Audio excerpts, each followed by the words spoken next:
안녕하십니까. 매일 아침 조간신문의 주요 기사를 딱딱 풀어서 해석해드리는 조간딱풀 12월 9일 수요일에 인사드립니다. 오늘은 공수처 데이, 내일은 징계위 데이, 그렇게 불릴 수가 있겠죠. 오늘 국회 본회의에서 여당이 공수처법 본회의 처리를 시도합니다. 그리고 내일은 윤석열 검찰총장에 대한 법무부 검사징계위원회가 열리죠. 자, 어제 민주당 법사위에서 일단 힘으로 공수처법을 밀어붙였습니다. 그리고 오늘 본회의에 상정을 하게 됩니다. 이 공수처법 개정안 크게 두 가지입니다. 핵심은 두 가지입니다. 그냥 한마디로 이야기하면은 그냥 문재인 정권 뜻에 맞도록 공수처를 이끌어 가겠다. 딱 그거죠. 하나는 야당이 그동안 그 기존 안에서는 기존 법률에서는 그 공수처장에 대한 거부권을 행사를 할 수 있었는데 그것을 아예 그 박탈을 해버렸고, 또 하나, 이것이 어쩌면 더 중요한 건지도 모릅니다.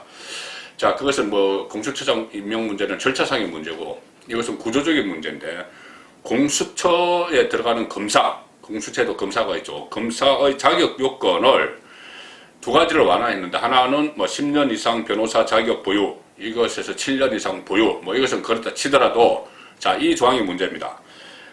기존 그 법에는 그 공수처 검사가 되려면은 재판, 조사, 수사, 이런 실무 경력이 있어야 된다. 그런데 개정안에서는 그것을 삭제해 버렸습니다. 이것은 무슨 의미냐?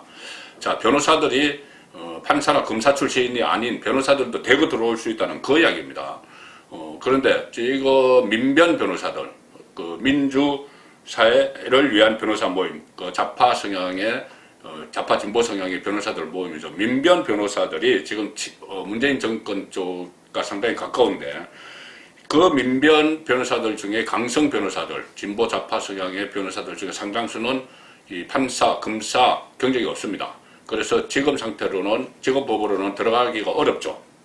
공수처 검사로. 왜 그러냐면은 재판이나 뭐 조사, 수사, 실무 경력이 있어야 되는데 그게 없기 때문에. 그런데 이 조항을 삭제를 해버렸기 때문에 민변의 변호사들이, 강성 변호사들이 대거 공수처 검사로 들어가서 공수처를 장악해버리는 그런 결과가 지금 일어날 수 있습니다.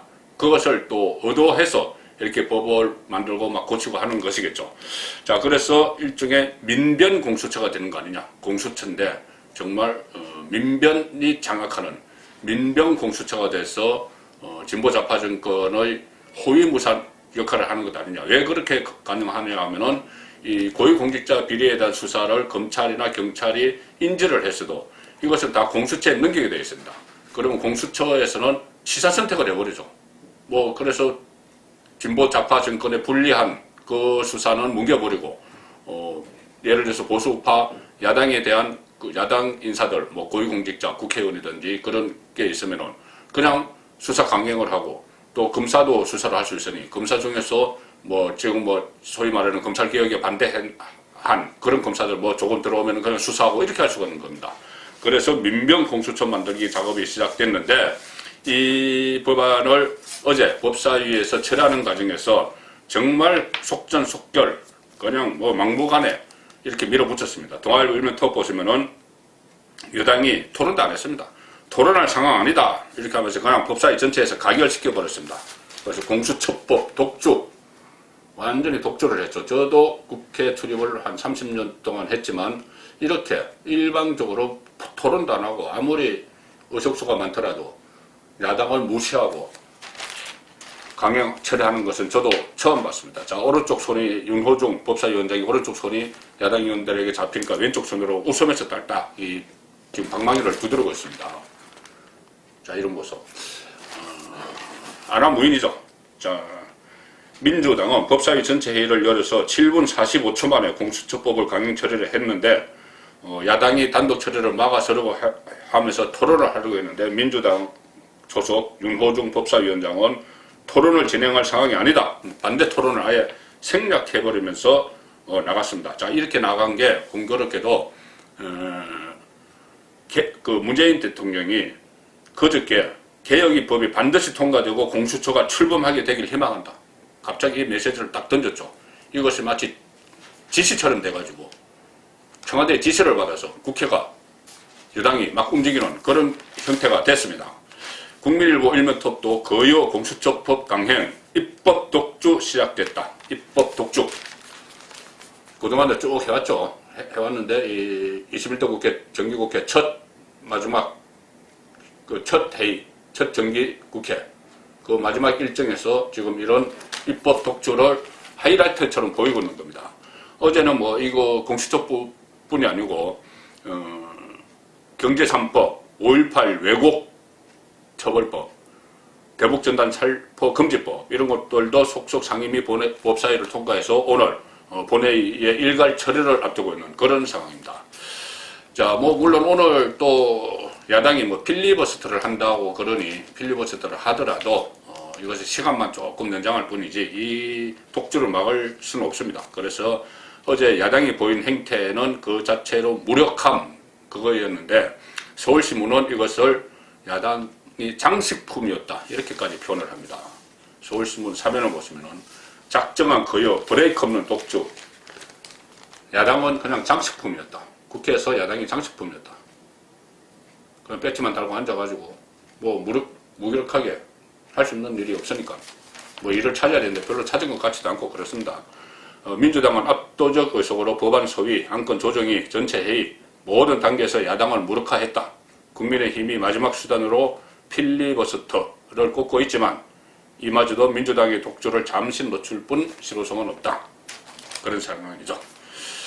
자, 이 상황에서 이렇게 상황이 진정이 되니 진보 성향이죠. 경향신문도 이 사설에서 여권의 행태를 비판을 하고 있습니다. 자, 경향신문 사설도 그렇습니다. 27면 사설면을 보시면 협치 실종 속 끝내 일방 처리로 통과된 공수처법 이렇게 비판적인 시각을 보이고 있습니다. 자, 오죽하면 경향신문조차 이런 사설을 쓰겠습니까? 지금 끝을 이렇게 맺고 있습니다. 코로나19로 경기는 얼어붙고 서민들의 삶은 팍팍하다. 지금 국회가 힘써야 할 일은 공수처만이 아니다. 그렇죠. 공수처만이 아니죠. 코로나에 대해서 다 대응책 뭐 특이라도 만들어서 국회 차원에서도 논의를 하고 그런 거를 해야 되는 게 지금 국회가 할 일인데 자 이거 뭐 권력 연장을 위한 그런 법안들을 통과시키는데 역점을 주는 그런 현상이 벌어지고 있습니다. 야당은 뭐 잘하는 것 없습니다. 지금 장식품 이런 비아냥까지 들었죠. 그런데 그것 외에도 다시 돌아가서 과거로 돌아가서 싸움박질을 또 막 시작을 하고 이게 또 장기화될 그런 조짐을 보이고 있습니다. 제가 계속 말씀드리는 김종인 비대위원장의 보수정권 가호 사과 문제입니다. 원래 오늘 하겠다고 했죠. 공수처법이 강행 처리되는 오늘 하겠다. 왜? 박근혜 전 대통령이 국회에서 탄핵 의결된 지 4년째 되는 날이니까. 그래서 오늘 사과하겠다. 정말 잘못했다고 사과하겠다. 그렇게 했는데 조금 상황 변화가 있습니다. 지금 김종인 비대위원장이 제가 결과적으로 말씀드리면 이런 상황이 지금 진행이 되고 있습니다. 이명박, 박근혜 그늘에 다시 국민의힘을 몰아넣었습니다. 몰아넣고 그 안에 분열의 폭탄을 투척을 한 그런 상황이 지금 일어나고 있습니다. 대단히 저는 심각한 상황이라고 보는 것인데 이 과정에서 무슨 떠내기, 초선 의원이 김종인 비대위원장에게 떠내기라는 이야기까지 나오고 왜 스스로 낙인을 찍으려고 하느냐 이런 이야기도 나오고 여러 가지 이야기가 나옵니다. 그래서 제가 어제 본 칼럼인데 어떤 중앙일보에서 본 것 같습니다. 폭주하는 여당보다 무력한 야당이 더 밉다. 이런 말이 나올 정도인데 그것에 그치지 않고 이렇게 자중질환을 일으키는 이런 모습이 지금 국민의힘의 현실입니다. 경향신문, 자 진보성향 언론이죠. MB 박근혜 그늘에 갇힌 국민의힘 아주 크게 썼습니다. 다시 이명박 박근혜 그늘에 갇혀버렸다. 이 시국이 이렇게 정말 코로나도 그렇고 국회도 그렇고 국회에서 장식품 취급받고 있는데 다시 MB 박근혜 그늘에 갇혀버리는 국민의힘. 김종인 탄핵 사과에 대한 당내 반발을 정면 돌파할 것으로 전해졌다. 또 정면 돌파한답니다. 지금 삼선 의원들이 찾아가서 항의하고 그렇게 했지만은 대국민 사과 맞추면은 변화가 없다. 나 이거 못하게 하면 뭐 그 비대위원장 안 하면 돼. 사퇴할래. 이런 이야기까지 했었죠. 그리고 다만 또 사과 시점을 여당의 공수처법 개정안 처리 등을 감안해서 이제 감안을 한다는 겁니다. 감안해서 당초 9일 오늘에서 정기국회 이후로 조정할 것으로 보인다. 자, 오늘 또 안 끝내고 장기화되는 이 그늘에 갇힌 MB 박근혜 그늘에 갇힌 이 국민의힘 이 상태가 장기화되는 또 그런 쪽으로 또 흘러갈 것 같습니다. 자, 동아일보 6면을 보시면은 보수 정체성 논란으로 번진 MB 박 대국민 사과. 다시 그동안 뭐 개파 갈등 때문에 그 보수가 분열해서 망했다 뭐 이런 이야기 쭉 나오다가 지금은 잠깐 그런 것은 좀 개파 이야기는 좀 없어졌죠. 그런데 다시 개파 갈등을 부추긴 인물이 비대위원장입니다. 다 좀 갈라지죠. 유승민은 탄핵의 강을 건너서 정권 교체로 가야 된다. 이거 긍정적으로 이야기하는 거죠. 원희룡도 전 정권 가오 사과에 공감대 형성한다. 자, 이것은 원칙론적인 이야기입니다. 그런데 지금 이 상황에서 맞느냐? 또 이것을 사과를 하겠다는 주체가 맞느냐? 중재를 모았느냐? 이런 부분에 대해서 언급을 안 합니다. 원론적으로 본인들이 그 전에도 탄핵에 찬성을 했기 때문에 그런 이야기를 하는 거죠. 반면에 홍준표는 김종인의 사과 상식이 안 맞는다. 이런 이야기를 하고 대선 전략 주도권 싸움으로 확전된 조짐이다. 뭐 이런 이야기까지 지금 나오는 상황입니다. 배현진 의원, 초선 의원이죠. 배현진 의원. 김종인 위원장이 나 자꾸 이러면 사퇴할 거야. 나 비대위원장 안 하면 돼. 뭐 이런 이야기를 자꾸 하니 이렇게 이야기합니다. 위원장이 수시로 직을 던지겠다고 하시는데 그것은 어른의 자세가 아니다. 난 언제든 떠날 사람이라는 무책임한 떠내기의 변호로 들려서 무수한 비아냥을 부를 뿐이다. 이렇게 공격을 했습니다. 이 자체도 상당히 이 국민의힘이 정말 어떤 모습으로 있는지를 보여주는 이야기입니다. 비례대표 초선 의원이 비대위원장, 8순위 비대위원장에게 이런 말을 할 정도까지 지금 상황이 가게 된 겁니다. 자, 배현진 의원은 또 그 옆에 보시면 문재인 정부를 향해서 귀태 정권 표현을 해서 또 논란이 일어나고 있다. 그런 이야기도 했습니다. 그 이야기의 연장선상이겠죠. 배현진 의원이 김종인 비대위원장이 사과를 하려면 MB 박에 대한 사과보다 지금 문재인 정권을 탄생시킨 거기에 대해서 사과를 하라. 그 이야기의 한 연장선상 같습니다. 자, 일단 오늘은 야당이 필리버스터로 공수처 본회의 처리가 아마 내일로 미뤄질 가능성이 있는 그런 상황인데 또 내일 또 내일까지 공수처 준공이 계속 이어지겠죠. 내일은 공수처와도 또 연결되어 있는 또 하나의 중요한 일정이 있습니다. 내일 오전에 열리는 법무부 검사징계위원회 윤석열 징계를 논의를 하죠. 아마 추미애 윤석열 전쟁의 마지막 일전이 되지 않을까도 싶은데 물론 장기화될 수도 있지만 일단은 내일이 고비입니다. 지금 징계위에 열리기 앞서서 양쪽이 기세 싸움이 치열한데 일단 지금 분위기는 윤석열이 좀 반격을 하는 그런 상황 쪽으로 지금 가고 있습니다. 윤석열의 반격 키워드는 이겁니다. 추미애 법무부의 감찰농단. 추미애 사단, 이른바 법무부와 대검에 있는 추미애 사단이 윤석열 감찰을 위해서 여러 가지 준비를 하는 과정에서 위법한 행위를 저질렀다. 이런 지적들이 지금 계속 나오고 있습니다. 그래서 윤석열을 감찰을 하려고 시도를 한 추미애 법무부 장관, 또 이송윤 서울중앙지검장, 그리고 박은정 법무부 감찰 담당관, 또 대검의 감찰부장, 뭐 이런 사람들도 수사 대상이 될 수도 있다. 이 이야기가 지금 나오기 시작했습니다. 추미애 사단, 대검 간부들까지 수사 또는 감찰 대상이 될 수 있다. 반격이죠. 지금까지는 윤석열에 대한 감찰 수사 막 이런 이야기를 했는데 지금 한동훈도 그렇고 지금은 반격이 시작된 것 같습니다.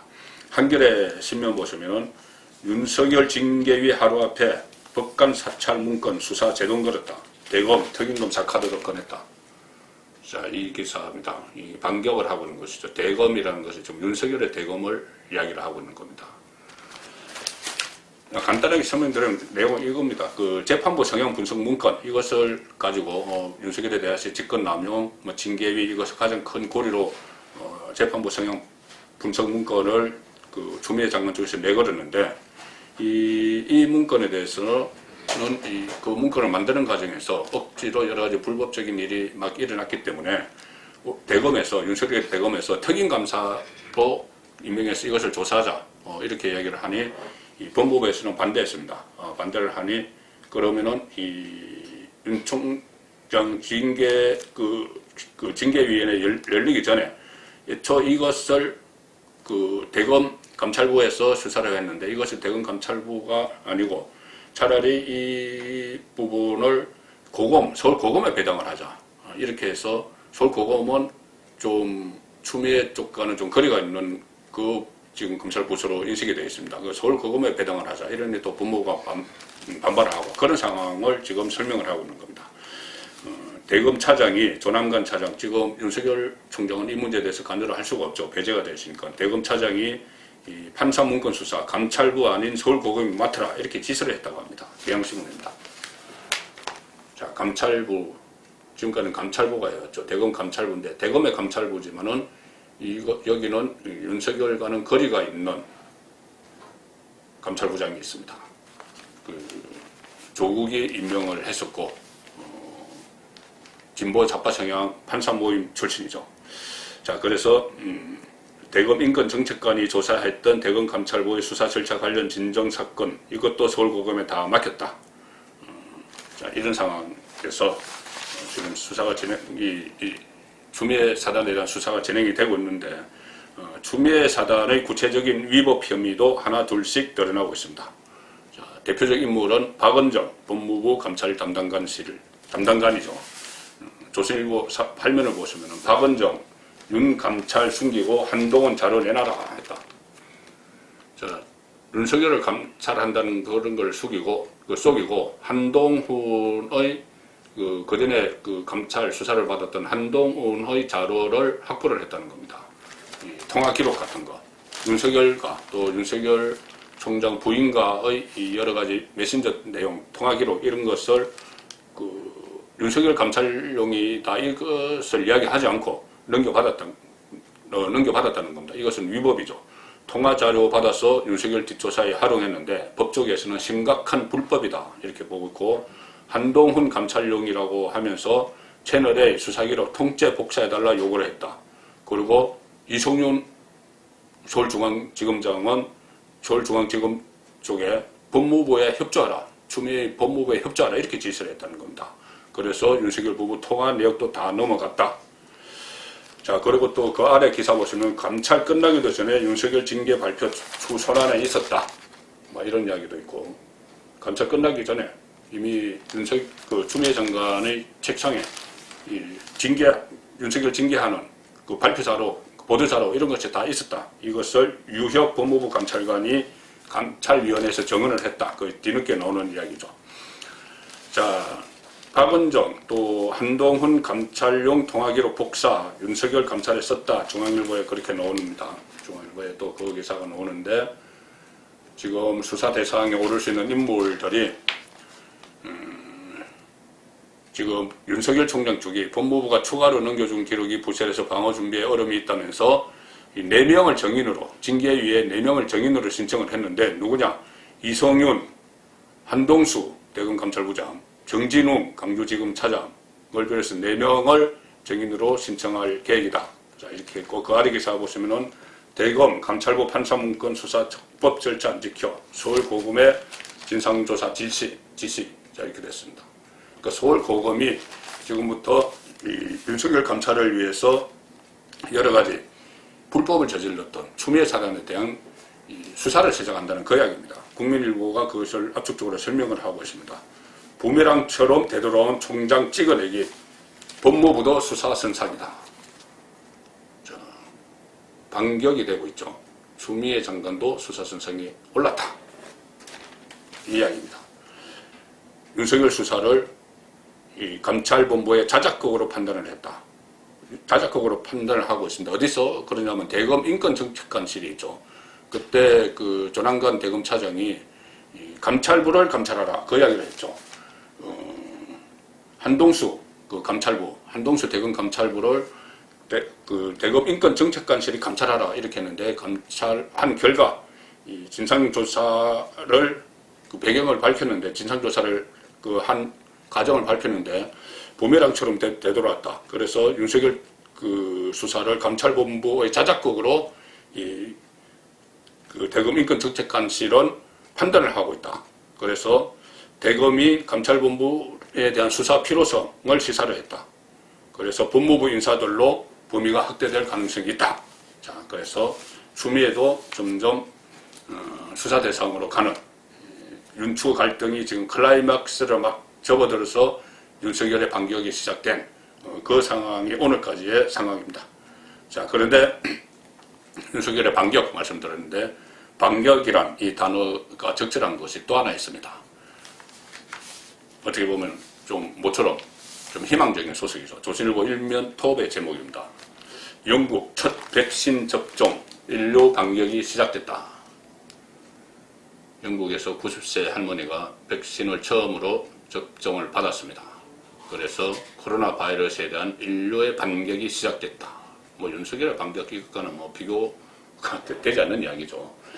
자, 이 상황인데 또 여전히 한국에서는 코로나 344일 만에 일반인 접종했는데 우리 정부는 4,400만 명분 확보 계획 이제야 예약.